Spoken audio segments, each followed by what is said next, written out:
ಶಾಸ್ತ್ರ ಓದೋದು ಬೇರೆ, ಮಂತ್ರ ಹೇಳೋದು ಬೇರೆ. ಆ ಮಂತ್ರ ಹೇಳಿದ ಮೇಲೆ ಅದರ ಮೇಲೆ ಅಂಥ ವಿಶ್ವಾಸ ಇರಬೇಕು. ವಿಶ್ವಾಸೋ ಫಲದಾಯಕ, ವಿಶ್ವಾಸ ಇದ್ದರೆ ಫಲ ಕೊಡುತ್ತೆ. ವಿಶ್ವಾಸ ಇಲ್ಲದೆ ಇದ್ದರೆ ಕ್ಯಾಸೆಟ್ ಹಾಕಿದಾಗ ಇರುತ್ತಷ್ಟೇ. ಬಾಯಿಂದ ಮಂತ್ರಗಳು ಬರ್ತಾ ಇದೆ, ಅದರ ಮಂತ್ರ ಅರ್ಥ ಗೊತ್ತಿಲ್ಲ, ಅನುಸಂಧಾನ ಗೊತ್ತಿಲ್ಲ. ಶ್ರೀಪಾದರಾಜರು ಹಾಗಲ್ಲ. ಬ್ರಹ್ಮಹತ್ಯಾ ದೋಷವನ್ನು ಶಂಕೋದಕ ಕಳೆಯತ್ತೆ ಅಂದರೆ ಕಳೆಯತ್ತೆ ಅನ್ನೋ ವಿಶ್ವಾಸ, ದೃಢ ವಿಶ್ವಾಸ. ಅದನ್ನು ಕೈಗೆ ಹಾಕ್ಕೊಂಡು ಆ ಬ್ರಾಹ್ಮಣನ ಮೇಲೆ ಪ್ರೋಕ್ಷಣೆ ಮಾಡಿ ಹೇಳ್ತಾರೆ, ನಿನಗೆ ಬ್ರಹ್ಮಹತ್ಯೆ ದೋಷ ಹೋಗಿದೆ, ಹೋಗು ಅಂತ. ಎಲ್ಲಿ ಬಿಡಬೇಕು ವಿದ್ವಾಂಸರೆಲ್ಲ? ಇಲ್ಲಿ ನಗತಾರಂತೆ ಶ್ರೀಪಾದರಾಜರನ್ನು ನೋಡಿ. ಏನು ಸ್ವಾಮಿ, ಅವನಿಗೆ ಶಂಕೋದಕ ಹಾಕಿದರೆ ಬ್ರಹ್ಮಹತ್ಯೆ ದೋಷ ಹೋಯಿತು ಅಂತ ಹೇಳ್ತಾರಲ್ಲ, ಏನು ಮಾಡಬೇಕಿಂಥವ್ರನ್ನ ಅಂತ ಕೇಳ್ತಾರೆ. ಶ್ರೀಪಾದರಾಜರು ಅವರಿಗೆ ಪ್ರತ್ಯೇಕವಾಗಿ ನಾನು ಪರಿಹಾರ ಮಾಡಿದ್ದೇನೆ ಅಂತ ತೋರಿಸಿಕೊಡುವ ಅವಶ್ಯಕತೆ ಇಲ್ಲ. ಅವರಿಗೆ ಅಷ್ಟು ದಾರ್ಢ್ಯ ಇದೆ. ಆದರೆ ಮಂದಮತಿಗಳು ಅಂತ ಇರ್ತಾರಲ್ಲ, ನಮ್ಮಂಥವ್ರು ಇರ್ತಾರಲ್ಲ, ನಮಗೆ ಅರ್ಥ ಆಗೋದಿಲ್ಲ. ಹೋಯ್ತಾ ಇಲ್ವಾ ನಮಗೆ ಗೊತ್ತಾಗೋದಿಲ್ಲ. ಅದಕ್ಕೆ ಶ್ರೀಪಾದರಾಜರು ಯಾರು ಅನುಮಾನ ಮಾಡಿದರೂ ಅವರನ್ನೇ ಕರೆಸ್ತಾರಂತೆ. ಕರೆಸಿ ಹೇಳ್ತಾರೆ, ನೋಡು, ಗಾಣಕ್ಕೆ ಹೋಗು. ಆ ಗಾಣದಲ್ಲಿ ಎಣ್ಣೆ ತೆಗಿಬೇಕಾದ್ರೆ ಆ ಏನು ಗಾಣ ಇರುತ್ತಲ್ಲ, ಅದರ ಒಳಗಡೆ ಒಂದು ಬಿಳಿ ಬಟ್ಟೆ ಅದನ್ನು ಅದ್ದಿ, ಅದು ಎಂಥ ಎಣ್ಣೆ? ಗೇರ್ ಎಣ್ಣೆ. ಅದಷ್ಟು ಸುಲಭಕ್ಕೆ ಹೋಗೋದೇ ಇಲ್ಲ ಆ ಎಣ್ಣೆ. ಅದನ್ನು ಶುಭ್ರವಾದ ಬಿಳಿ ಬಟ್ಟೆ ಅದನ್ನು ಅದ್ಕೊಂಡು ನಾಳೆ ದಿನ ನೀನು ಪೂಜೆ ಆಗೋ ಸಂದರ್ಭಕ್ಕೆ ತೊಗೊಂಬಾ ಅಂತ ಹೇಳ್ತಾರೆ. ತೊಗೊಂಡು ಬಂದರೆ ಮತ್ತೆ ಅವರದ್ದೇನೋ ಅದರಲ್ಲೇನು ಮ್ಯಾಜಿಕ್ ಮಾಡೋದು, ಮಂತ್ರ ತಂತ್ರ ಇಂಥದ್ದೇನಲ್ಲ. ಮತ್ತು ಆ ಶಂಕೋದಕ ಮೇಲೆ ಅಂಥ ವಿಶ್ವಾಸ. ಅದನ್ನು ಮುಟ್ಟಿ ಅದನ್ನು ಅಭಿಮಂತ್ರಣ ಮಾಡಿ ಶಂಕೋದಕನ ನೀರನ್ನು ಬಟ್ಟೆ ಮೇಲೆ ಪ್ರೋಕ್ಷಣೆ ಮಾಡಿದರೆ ಹೊಸದಾಗಿ ಆ ಬಟ್ಟೆ ತಂದಾಗ ಹೇಗಿತ್ತೋ ಹಾಗೇ ಆ ಬಟ್ಟೆ ಮತ್ತೆ ಹೊಳಿತಾ ಪ್ರಾರಂಭ ಆಯಿತು. ಎಲ್ಲ ಸಾಷ್ಟಾಂಗ ನಮಸ್ಕಾರ ಮಾಡ್ತಾರೆ. ದಯಮಾಡಿ ನಮ್ಮನ್ನು ಕ್ಷಮಿಸಬೇಕು, ನಾವು ನಿಮ್ಮ ಮೇಲೆ ಇಂಥ ಅಪಾರ್ಥವನ್ನು ಮಾಡ್ಕೊಂಡ್ವಿ ಅಂತ ಎಲ್ಲ ಕೇಳ್ಕೊಳ್ತಾರವ. ಎಲ್ಲ ಕೇಳಿಕೊಂಡು ಸಾಷ್ಟಾಂಗ ಎರಗ್ತಾರಂತೆ. ದಯವಿಟ್ಟು ನಮ್ಮನ್ನು ಕ್ಷಮಿಸಬೇಕು, ನಮಗೆ ಗೊತ್ತಾಗಲಿಲ್ಲ, ಅಪರಾಧ ಮಾಡಿದ್ವಿ ಅಂತ ಶ್ರೀಪಾದರಾಜರನ್ನು ಕೇಳಿಕೊಂಡ್ರೆ ದೇವರಿಗೆ ಪ್ರಾರ್ಥನೆ ಮಾಡ್ಕೊಳ್ಳಿ, ನನ್ನೇನು ಕೇಳ್ತೀರಾ? ಯಾಕೆಂದ್ರೆ ಈ ಕೆಲಸ ಮಾಡಿದ್ದು ನಾನಲ್ವಲ್ಲ. ಬ್ರಹ್ಮಹತ್ಯೆ ಹೋಗಿಸಿದ್ದಾಗಲಿ, ಈ ಎಣ್ಣೆಯನ್ನು ಹೋಗಿಸಿ ಶುಭ್ರವಾಗಿ ಮಾಡಿದ್ದಾಗಲಿ ಎರಡೂ ನನ್ನ ಕೆಲಸ ಅಲ್ಲ, ಅದು ಭಗವಂತ ಮಾಡಿದ್ದು, ಅವನ ಅನುಗ್ರಹದಿಂದಾಗಿದ್ದು. ಈ ಚಿಂತನೆ ಇದು ಅವರಲ್ಲಿದ್ದ ಶಾಸ್ತ್ರದ ಅನುಷ್ಠಾನವನ್ನು ತೋರಿಸಿಕೊಡುತ್ತೆ. ಅದಕ್ಕೋಸ್ಕರವೇ ಅವರು ಅಷ್ಟೆಲ್ಲ ದಾಸರ ಪದಗಳನ್ನು ರಚನೆ ಮಾಡಿ ನಮಗೆ ಕೊಟ್ಟಿದ್ದು. ವಿಜಯದಾಸರು ಅದಕ್ಕೆ ಈ ಮಾತನ್ನು ಹೇಳ್ತಾರೆ, ಗಂಗಾದಿ ಸಕಲ ತೀರ್ಥಗಳ ಸ್ಥಾನದ ಫಲ ಬರಬೇಕಾಗಿದ್ದರೆ ಶ್ರೀಪಾದರಾಜರ ಸ್ಮರಣೆ ಮಾಡ್ಕೊಳ್ಳಿ, ಮತ್ತೇನು ಬೇಡ ಅಂತ ಹೇಳ್ತಾರೆ. ಭುಂಜಾನಂ ಷಷ್ಠಿ ಶಾಖ ಅಂತ ಹೇಳಿದಾಗ 64 ಬಗೆಯ ಭಕ್ಷ್ಯವನ್ನು ಮಾಡಿಸಿ ನೈವೇದ್ಯ ಮಾಡ್ತಾ ಇದ್ರು ಅಂತ. ಅದಕ್ಕೂ ತೊಂದರೆ ಕೊಡ್ತಾರೆ ಶ್ರೀಪಾದರಾಜರಿಗೆ. ಅದಾಗದೇ ಇರುವ ರೀತಿಯಲ್ಲಿ ವ್ಯವಸ್ಥೆ ಮಾಡೋಣ. ಯಾವುದೋ ಕಾಡು ಮಧ್ಯದಲ್ಲಿ ಸಂಚಾರ ಆಗುವಾಗ ಹೋಗಬೇಕು, ಪೂಜೆಯ ಸಮಯ ಬರಬೇಕು. ಆವಾಗ ಇವರದ್ದು ಪ್ರತಿದಿನ ಸಂಕಲ್ಪ, ಭಗವಂತನಿಗೆ ಇಷ್ಟು ಭಕ್ಷ್ಯಗಳನ್ನು ನೈವೇದ್ಯ ಮಾಡ್ತೀನಿ ಅಂತ. ಆ ಕಾಡು ಮಧ್ಯದಲ್ಲಿ ಏನು ಸಿಗುತ್ತೆ, ಮಾಡಲಿ ನೋಡೋಣ ಅಂತ. ಮನುಷ್ಯ ಪ್ರಯತ್ನವನ್ನು ನಂಬಿದವರಿಗೆ ಏನು ಸಾಧ್ಯ ಆಗೋದಿಲ್ಲ, ಗೊತ್ತಿರೋದೇ ಅದು. ಯಾರು ದೈವ ಪ್ರಯತ್ನವನ್ನು ನಂಬಿರ್ತಾರೋ ಅವ್ರಿಗೆ ಯಾವ್ದು ಸಾಧ್ಯ ಆಗೋದಿಲ್ಲ.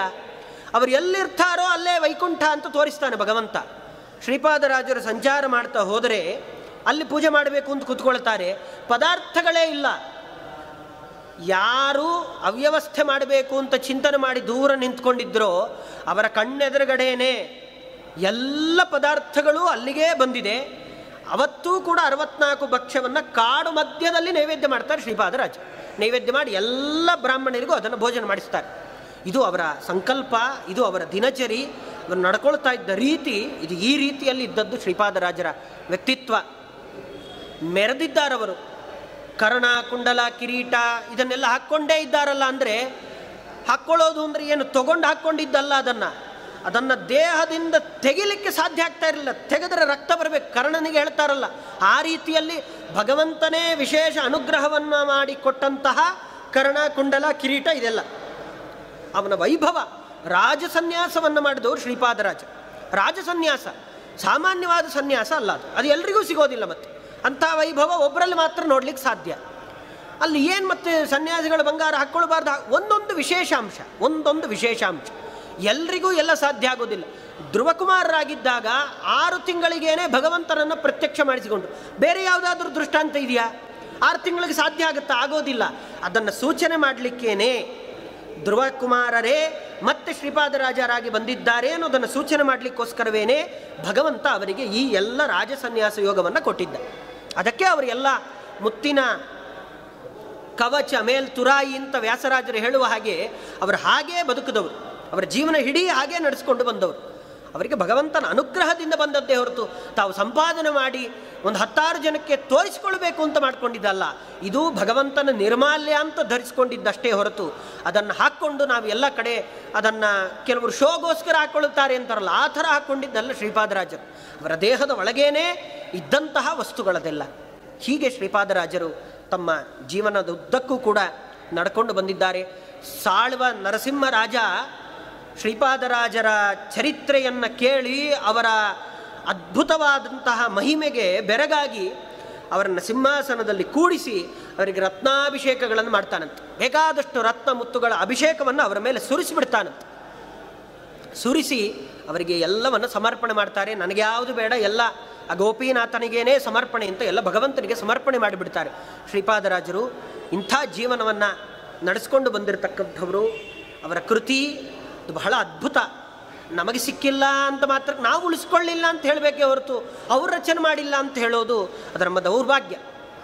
ಹೀಗೆ ಶ್ರೀಪಾದರಾಜರು ತಮ್ಮ ಜೀವನದಲ್ಲಿ ಅತ್ಯದ್ಭುತವಾದ ಚರಿತ್ರೆಗಳನ್ನು ತೋರಿಸಿಕೊಟ್ಟಿದ್ದಾರೆ.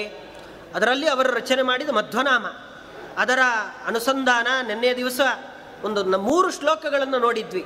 ಆವಕಚ್ಚಪ ರೂಪದಿಂದ ಅಂಡೋದಕದಿ ಓವಿ ಧರಿಸಿದ ಶೇಷಮೂರ್ತಿಯನು ಅಂತ ಅವರ ಮಧ್ವನಾಮವನ್ನು ನೋಡಿದಾಗ ಮೊದಲ 3 ಪದ್ಯಗಳೇನಿದೆ ಅದರ ಅನುಸಂಧಾನ ಮಾಡಿದರೆ ಅದಕ್ಕೊಂದು ವಿಶೇಷವಾದ ಫಲವನ್ನು ಹೇಳ್ತಾರೆ.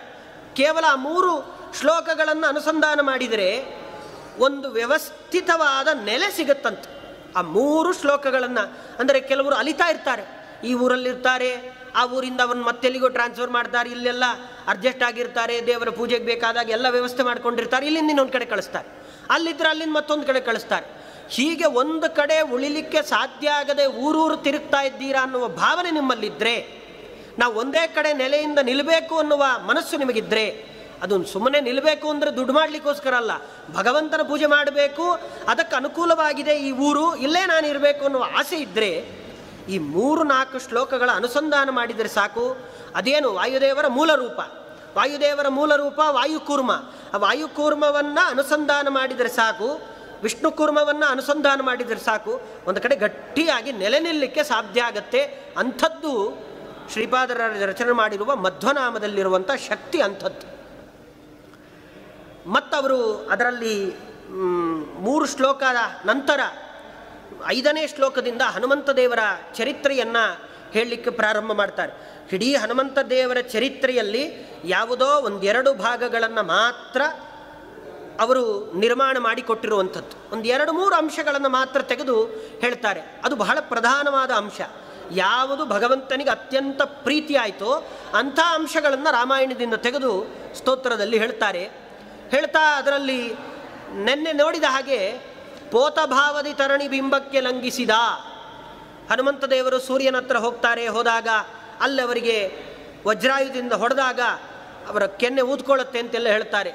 ಅದು ಸಾಧ್ಯವೇ ಇಲ್ಲ. ಅಭ್ರಮಂ ಭಂಗರಹಿತಂ ಅಜಡಂ ವಿಮಲಂ ಸದಾ ಆನಂದ ತೀರ್ಥಮತುಲಂ ಭಜೇ ತಾಪತ್ರಯಾಪಹಂ ಅಂತ ಅವರಿಗೆ ಭಂಗವೇ ಇಲ್ಲ. ಭಂಗರಹಿತರು ನಮ್ಮ ಆನಂದ ತೀರ್ಥ ಭಗವತ್ಪಾದಾಚಾರ್ಯರು. ಅಂಥವರಿಗೆ ಇಂದ್ರನ ವಜ್ರಾಯುಧದಿಂದ ಹೊಡೆತ ಬಿತ್ತು ಅಂತ ಹೇಳಿದರೆ ಅದು ಅಪಹಾಸ್ಯ, ಅಷ್ಟು ಸಾಧ್ಯವೇ ಇಲ್ಲ. ಇಂಥ ವಾಯುದೇವರು ಹನುಮಂತ ದೇವರಾಗಿದ್ದಾಗ ರಾಮಚಂದ್ರ ದೇವರ ಸೇವೆಯನ್ನು ಮಾಡಬೇಕಾದ್ರೆ ರಾಮಚಂದ್ರ ದೇವರು ನೋಡೋದು ಏನನ್ನ, ಭಗವಂತ ನಮ್ಮಲ್ಲಿ ನೋಡೋದು ಏನನ್ನ ಅಂತ ನೋಡ್ತಾರೆ. ಮುಖದಲ್ಲಿ ಕಿಂಚಿತ್ ಅಪಶಬ್ದ ಇವಾಗಿಲ್ಲವೆಂದು ರಾಮದೇವರು ನೋಡಿದ್ದೇನನ್ನ ಅಂತ ತೋರಿಸಿಕೊಡ್ತಾರೆ. ವಾಯುದೇವರೇ ಆಗಿದ್ದರು, ಅವರಲ್ಲಿಯೂ ಕೂಡ ಭಗವಂತ ನೋಡೋದು ಏನನ್ನ ಅಂದರೆ ಮುಖದಲ್ಲಿ ಕಿಂಚಿತ್ ಅಪಶಬ್ದ. ಅಪಶಬ್ದ ಯಾರಲ್ಲಿ ಇರೋದಿಲ್ವೋ ಅವರ ಪಕ್ಷಕ್ಕೆ ನಾನು ಹೋಗ್ತೀನಿ ಅಂತ ಇದು ಭಗವಂತನ ಮಾತು. ಹನುಮಂತ ದೇವರನ್ನು ನೋಡಿದ ಹನುಮಂತ ದೇವರು 2 ಮಾತಾಡ್ತಾರಷ್ಟೇ. 2 ಮಾತಾಡಿದರೆ ಮಹಾವ್ಯಾಕರಣಾಂಬೋಧಿ ಮಂಥಮಾನ ಸಮಂದರಂ ಕವಯಂತಂ ರಾಮಕೀರ್ತ್ಯ ಹನುಮಂತ ಉಪಾಸ್ಮಹೇ ಅಂತ ಹೇಳಿದ ಹಾಗೆ ವ್ಯಾಕರಣಬದ್ಧವಾದ ಮಾತು ಅದು ಹನುಮಂತ ದೇವರ ಮಾತು. ಅದನ್ನು ನೋಡಿ ರಾಮಚಂದ್ರ ದೇವರು ಇವನೇ ಸರಿಯಾದ ವ್ಯಕ್ತಿ ಅಂತ ಲಕ್ಷ್ಮಣನಿಗೆ ಹೇಳ್ತಾರಂತೆ. ಸಾಮಾನ್ಯವಾಗಿ ಮಾತಾಡ್ತಾ ಇಲ್ಲ ಇವನು, 4 ವೇದಗಳನ್ನು ಅಧ್ಯಯನ ಮಾಡಿಕೊಂಡವ್ರು ಮಾತ್ರ ಈ ಥರ ಮಾತಾಡ್ಲಿಕ್ಕೆ ಸಾಧ್ಯ ಆಗತ್ತೆ, ಹಾಗೆ ಮಾತಾಡ್ತಾ ಇದ್ದಾರೆ, ಇವರ ಪಕ್ಷ ವಹಿಸಬೇಕು ಅಂತ. ನಾವು ಆ ಥರ ಮಾತಾಡ್ಲಿಕ್ಕೆ ನಮಗೆ ಬರೋದಿಲ್ವಲ್ಲ. ನಾವು 4 ಶಾಸ್ತ್ರಗಳನ್ನು ಅಧ್ಯಯನ ಮಾಡಿಲ್ಲ, ನಮಗೇನು ಗೊತ್ತಿಲ್ಲ, ನಾವು ಹೇಗೆ ಮಾತಾಡಬೇಕು? ಯಾಕೆಂದರೆ ನಮ್ಮ ಬಾಯಲ್ಲೂ ಅಪಶಬ್ದ ಬರದೇ ಇದ್ದರೆ ಮಾತ್ರ ಅಪಶಬ್ದ ಬರದೇ ಇದ್ದರೆ ಮಾತ್ರ ನಾವು ದೇವರಿಗೆ ಹತ್ತಿರ ಆಗ್ಲಿಕ್ಕೆ ಸಾಧ್ಯ ಆಗುತ್ತೆ. ಅಪಶಬ್ದ ಬಂತು ಅಂತಾದರೆ ನಾವು ದೇವರ ಹತ್ತಿರ ಹೋಗ್ಲಿಕ್ಕೆ ಸಾಧ್ಯ ಇಲ್ಲ. ಹಾಗಾದರೆ ಅಪಶಬ್ದ ಬರಬಾರ್ದು ಅಂದರೆ ಏನು ಮಾಡಬೇಕು?